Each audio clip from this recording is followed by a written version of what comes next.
ఈరోజు స్టీల్ ఫ్యాక్టరీలో చనిపోయిన వారి కోసం చచ్చిపోయారు.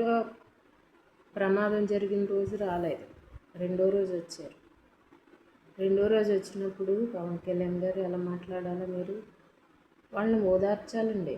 తర్వాత రాజకీయమే వాళ్ళు జగన్ గారు ఎలా చేశారంటే ఆయన వచ్చింది ఒకసారే కదండి, ఒక్క ట్రిప్పే వచ్చారు ఆయన ముఖ్యమంత్రిగా. అంతకుముందు 3 ట్రిప్పులు ఉన్నారు చంద్రబాబు నాయుడు గారు. అప్పుడు 3 ట్రిప్పులు ముఖ్యమంత్రి ఏం చేశారని ఎవరు క్వశ్చన్ వేయట్లేదు. ఒక్కసారి వచ్చిన ముఖ్యమంత్రిని ఏం చేశాడని అడుగుతున్నారు. ఎక్కడ చూసినాను 5 సంవత్సరాలే కదా ఆయన ఉన్నది. ఒక్కసారి ముఖ్యమంత్రి అయ్యారు. ఆ ఒక్కసారిలో కోవిడ్ కరోనా వచ్చేసింది. రెండు సంవత్సరాలు అప్పులు 100 కోట్లు ఖజానాతో ఆయనకి ఇచ్చారు. ఖజానాలో డబ్బులు కూడా లేవు. ఆర్థిక పరిస్థితిలో ఉన్న అంటే ఏపీనే ఆయన చేతికి ఇచ్చారు. ఎవరో చంద్రబాబు నాయుడు గారు ఇచ్చారు. 100 కోట్లు ఉన్నాయి ఖజానాలో, నేనేం చేయాలా అని ఆయన ఎప్పుడూ ప్రజల ముందుకు వచ్చి చెప్పలేదు. కానీ ఆయన హామీలు ఇచ్చారు కాబట్టి అప్పుడు చాలామంది అన్నారు, ఇన్ని హామీలు ఇచ్చేసాడు, ఖజానాలో చూస్తే 100 కోట్లే ఉన్నాయి, అప్పులు చూస్తే గోల్డ్ ఉన్నాయి, ఇతను ఎలా చేస్తాడు, ఫస్ట్ సారి వచ్చాడు ముఖ్యమంత్రి, ఎన్నో వాగ్దానాలు చేసేసాడు, అమ్మఒళ్ళని అయ్యని ఇయ్యని అవన్నీ చేసేసాడు, ఎక్కడ చేసేస్తాడని చాలా మేధావులు కూర్చొని చర్చలు పెట్టి మాట్లాడారు. కానీ ఎవరి అంచనాలకి దాటిపోయి ఆయన ఇచ్చిన 9 వాగ్దానాల కంటే ఇంకా ఎక్కువ చేశారు. చెప్పలేని కూడా ఎన్నో చేశారు. తర్వాత చేయడం పక్కన పెట్టండి, ఆయన అప్పులు చేశారు అన్నారు. సరే, అప్పులు చేసి అంబేద్కర్ విగ్రహానికి అంగానే 5 కోట్లు అయిందన్నారు. కొండ మీద ఆయన ఇది కట్టారు అన్నారు.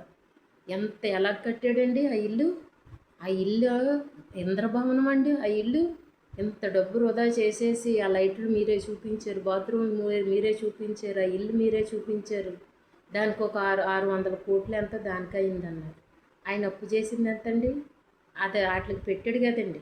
మన పరిపాలనకి వస్తే ఎవరు అయినా అందులో ఉండి పరిపాలించవచ్చు, అలాగని పెట్టారు. అది అయిపోయింది. ఉద్దానంలోనండి కిడ్నీ బాధ్యతలకి నీళ్ళు సౌకర్యం చేసి వాళ్ళకి ఒక్కొక్కరికి కిడ్నీ బాధ్యతలకి 10,000 రూపాయలు ఇచ్చారు. మరి పవన్ కళ్యాణ్ గారు కిడ్నీ బాధ్యతలు ఉద్దానంలో ఉన్న ప్రజలు నీళ్లు మంచినీళ్ళు లేక రోగాల పాలైపోయి వాళ్ళు కిడ్నీలు అయ్యి పాడైపోతున్నాయని 3 సార్లు ముఖ్యమంత్రిగా ఉన్న చంద్రబాబుకి మీరు చెప్పారు. ఎప్పుడైనా ఉద్దానంలో వాళ్ళకి తాగునీరు అందించాలా, అక్కడ వాళ్ళని చూడాలని చంద్రబాబుకి ఎప్పుడైనా ఆలోచన వచ్చిందండి? జగన్ గారు వచ్చిన వెంటనే 2 సంవత్సరాలు మరి కరోనా ఉన్నప్పటికీ కూడా వాళ్ళకి ఆ సౌకర్యం చేశారు. అంబేద్కర్ విగ్రహం కట్టించారు. మరి వైజాగ్లో మరి అది భవనం కట్టించారు. తర్వాత విజయవాడలో ఆ నీటి వల్ల మునిగిపోతున్నారు ప్రతిసారి. అలాగనే వాళ్ళకి 400 కోట్లు ఎట్టి ఆ గట్టు కట్టారు, వాళ్ళ మీదకి నీరు రాకుండా. బ్రిడ్జీలు కట్టించారు, సచివాలయాలను కట్టించారు, స్కూళ్ళు బాగు చేయించారు. ఎన్ని చేశారండి? 3 సంవత్సరాలకి ఎన్ని చేశారండి? అప్పులు చేసినవి తక్కువే, ఆయన పని చేసింది ఎక్కువే. పథకాలు ఏమన్నా ఆపారండి? ఏ ఒక్క పథకం కూడా ఆపలేదు ఆయన. అప్పుడు మాట్లాడే వాళ్ళు ఎవరు కూడా ఇంక మాట్లాడలేకపోయారు. ఆయన్ని ఎంత చేసేసాడు, ఏం చేశాడు అని ప్రజలు అనలేకపోయారు. నేను అన్నీ చెప్పేశాను, ఇప్పుడు కరోనా వచ్చింది, కరోనా లేకపోతే నేను అన్నీ చేద్దును, కరోనా వచ్చిన వల్ల కాబట్టి ఆపేస్తున్నానని ఆయన అనలేదు. కానీ అన్నీ చేశారు ఆయన.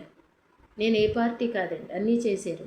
కానీ మీరు ప్రశ్నిస్తాను అని వచ్చారు. మీరు వచ్చినప్పుడు జనాలు అందరూ అనుకున్నారు, 3 సార్లు ముఖ్యమంత్రిగా చేసిన చంద్రబాబు ఎప్పుడు వాగ్దానాలు ఇస్తాడో ఎలక్షన్కి ముందు, ఆయన ఏమీ చేయడు అని చాలామందికి అలాగే అనిపించింది. 2014లో 2 రాష్ట్రాలు విడిపోయినప్పుడు ఇజనున్న నాయకుడిని నేను బాగు చేస్తాను, ఉద్యోగాలు తెస్తానంటే నమ్మి ఓట్లు వేసే ఉండొచ్చు, ఒకవేళ వేయచ్చు. కానీ 2014 నుండి 2019 వరకు ఆయన ఏమీ ఉద్యోగాలు కాదు, ఏపీని కూడా స్థిరపెట్టలేదు, అభివృద్ధిలో పెట్టలేదు. తర్వాత జగన్ గారిని ఎన్నుకున్నారు. ఆయన అభివృద్ధి చేసాడు, అంతా చేసాడు. కానీ ఈ నెక్స్ట్ వస్తే ఎలా ఉందంటే అలా ఉండినని ఏపీ, కానీ రాలేదు. మేమేమనుకున్నామంటే ఆయన ఎన్నిసార్లు వాగ్దానాలు ఇచ్చినా చేయడు, పవన్ కళ్యాణ్ గారు వస్తున్నారంటే ఈయనకి భయపడైనా పనులు చేస్తాడో, పర్లేదులే అనుకొని వేసారు అంటున్నారు ఓట్లు. ఏమో తెలియదు. ఓట్లు లెక్కింపులు ఇలా దొంగ ఓట్లు వేసేసుకున్నారు ఈవీఎం ద్వారాగా అంటున్నారు. ప్రజలే వేసారు ఓట్లు అని మీరు అంటున్నారు. ఈ రెండిట్లో ఏదనేది మాకు ఇంకా తెలియలేదు, కన్ఫ్యూజన్లోనే ఉన్నాము. పోలండి గెలిచారు, ఈవీఎంల ద్వారాగానే గెలిచారు. ఈవీఎంలను పరిపాలించరు కదా, ఏపీ ప్రజలనే కదా పరిపాలిస్తారు. ఏపీ ప్రజల దగ్గర డబ్బులే కదా మీరు తీసుకుంటారు. అలాంటిదప్పుడు ప్రజలను చూడాలి కదా. ప్రశ్నించడానికి వచ్చినప్పుడు మీరు అందులో కూటంలో కలిపి ఉన్నప్పుడు మీరు ప్రశ్నించరు, అది ప్రజలకు తెలియదు.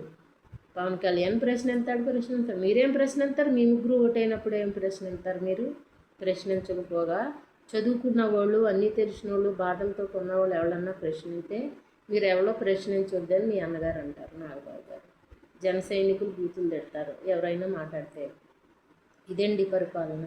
మీరేమంటారంటే అవగాహన లేదు నాకు, నాకేది ఇంకా ఏమీ తెలుసుకోలేదని మీరు అంటారు. అవగాహన లేకుండా ఎలాగొచ్చారు అంటే మళ్ళీ తిరిగి మీరే చెప్పులు చూపిస్తారు, మళ్ళీ ఎక్కడైనా మీరు మీటింగ్ పెట్టి తిడతారు. ఏటండి బాబు, ఎలాగైపోతుంది ప్రభుత్వం? ఇదే ఆ ప్రభుత్వం, మేము అనుకున్న ప్రభుత్వం ఇది కాదండి. ప్రజలను చూడండి, మధ్యతరగతి వాళ్ళని, పేదోళ్ళని చూడండి. ఎవరు వచ్చినప్పటికీ ఎవరింట్లో సొమ్ము పెట్టరు. ఏ ప్రభుత్వమైనా ప్రజల సొమ్ము ప్రజలకే పెట్టాలి. కానీ మీరు చూడరు అలాగా.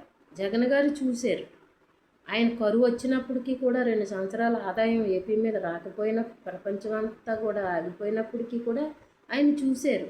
ఒక కుటుంబానికి, మధ్యతరగతి కుటుంబానికి ఒక తండ్రి మీద ఆదాయపడిన బ్రతికి వాళ్ళు సంసారం ఎలా చేసుకోవాలో తెలుస్తుంది కొద్దిమందికి తెలీదు. సంసారం చేయడం తెలీదు, అలాగే పరిపాలించడం కూడా తెలీదు.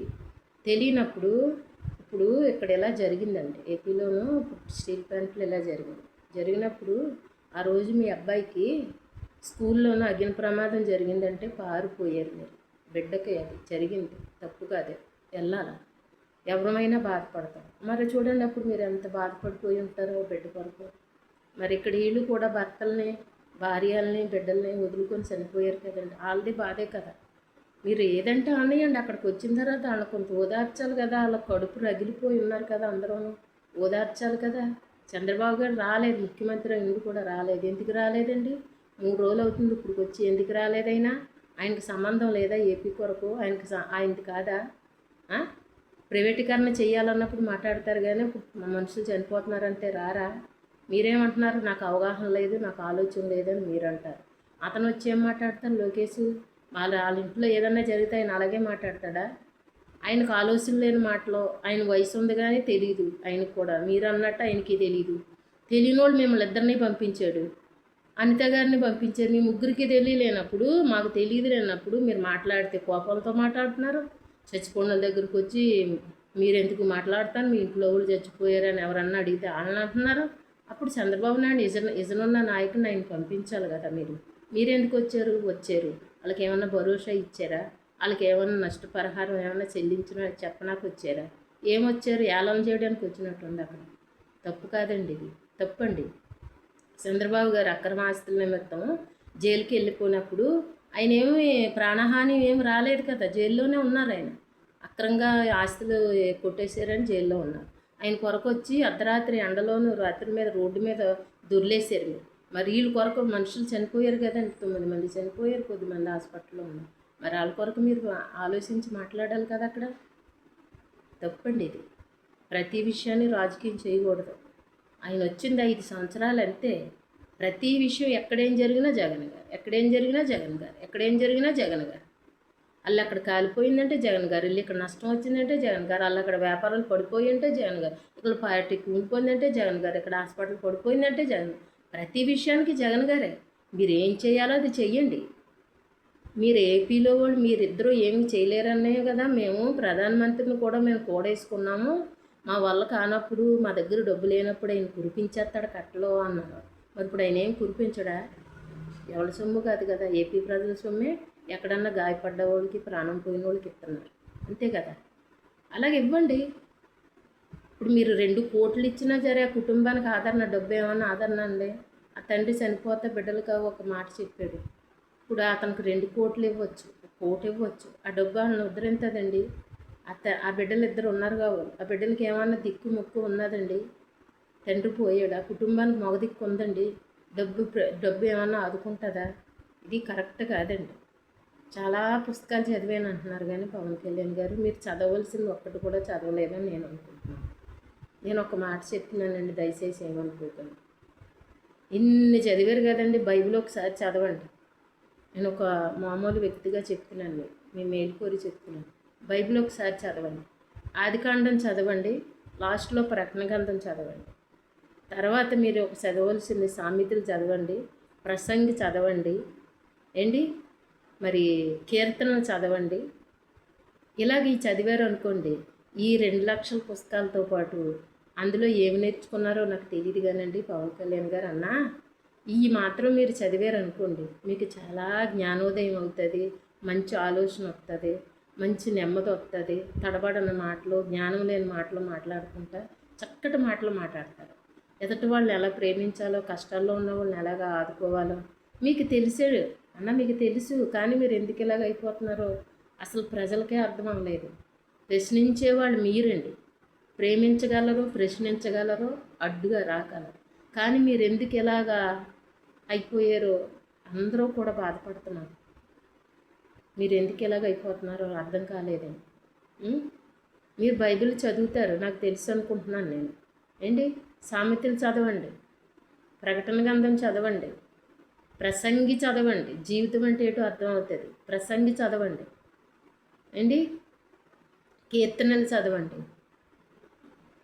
ఈ చదివారు అనుకోండి, మీకు ఇంకెవరో చెప్పొద్దు, మీకు ప్రతి ఒక్కటి కూడా మీకు తెలుస్తుంది. అదండి ఈ విషయాన్ని మాత్రం మీరు బాగా ఆలోచించుకొని మీ దాకా వస్తుందో రాదో తెలియదు, కానీ నా మనసులో ఉన్న బాధ, ఆవేదన అలా మాట్లాడుతున్నాను. మీరు ఎందుకు ఇలా చేస్తున్నారో అర్థం కాలేదు.